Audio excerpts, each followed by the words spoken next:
Muchas gracias, presidenta. Señorías, una pequeña observación al principio de la ley, mientras intervenía la diputada de Esquerra Republicana. Han hablado, otros diputados en gallego, en vasco y en catalán. Y he observado que casi nadie se ponía el pinganillo. Entonces, esto puede ser o bien que estamos compitiendo a un gasto inocuo o bien que todo el mundo ha aprendido gallego, vasco y catalán. Tiendo a pensar la segunda, pero traigo una buena noticia a los españoles, que podremos ahorrarnos la millonada que suponen sus caprichos. Y volviendo a la aplicación de la ley, el separatismo, a diferencia del patriotismo, busca enfrentar y dividir a la población. Ustedes celebran derrotas, mientras que el patriotismo celebra victorias. Por ello, tratan ustedes de eliminar todas aquellas cuestiones que son motivos de celebración y nexo común. Su existencia, en definitiva, se justifica por el odio y el enfrentamiento. Ese, y no otro, es el motivo de su actividad política. Hoy es el turno de las elecciones nacionales, porque saben que conforman un muro que les hace frente a ustedes. Lo que ha unido la defensa de nuestros deportistas no los separará ni con esta ni con 10 leyes. El pueblo español está muy por encima de sus pequeñeces. Son ustedes ese niño abusón que tiraba fuera el balón para evitar que sus compañeros pudieran jugar, siendo el único ocio a la hora del patio.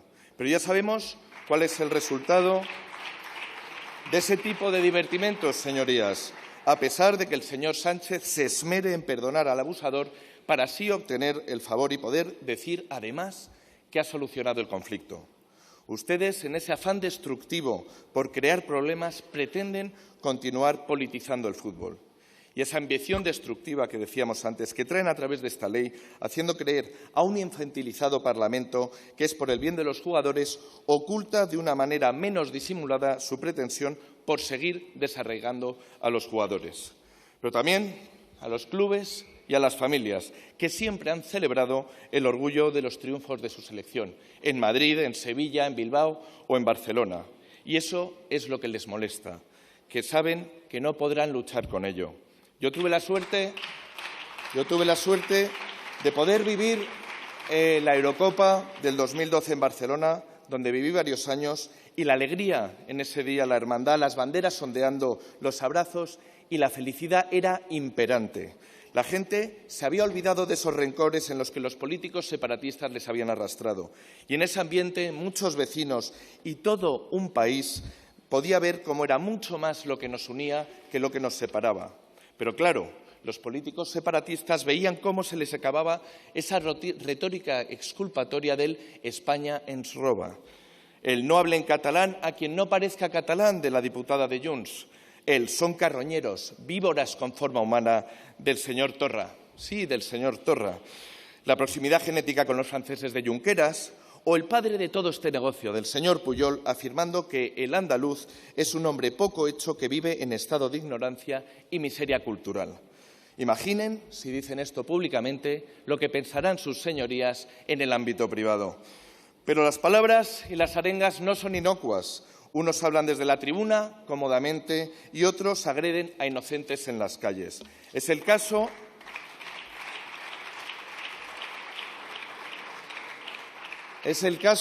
de las dos mujeres que fueron agredidas en Barcelona por haber montado una carpa en favor de la selección española.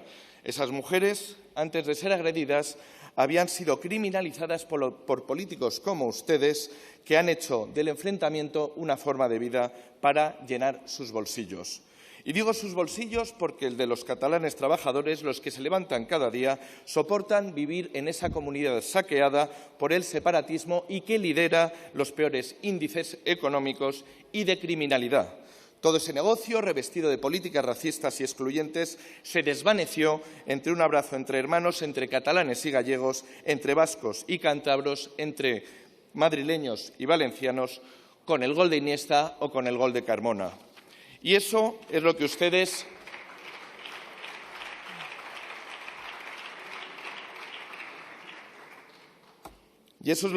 no pueden tolerar, el bien, lo que nos une.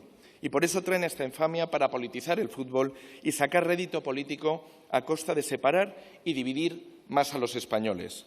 Y eso, desde luego, es lo último en lo que nosotros vamos a estar de acuerdo y, desde luego, toleraremos. Y como último colofón, la diputada de Sumar comentaba aquí que se podían recibir las ayudas o las becas por parte de la selección, pero luego rehuir de esa llamada a la que era convocada esa persona.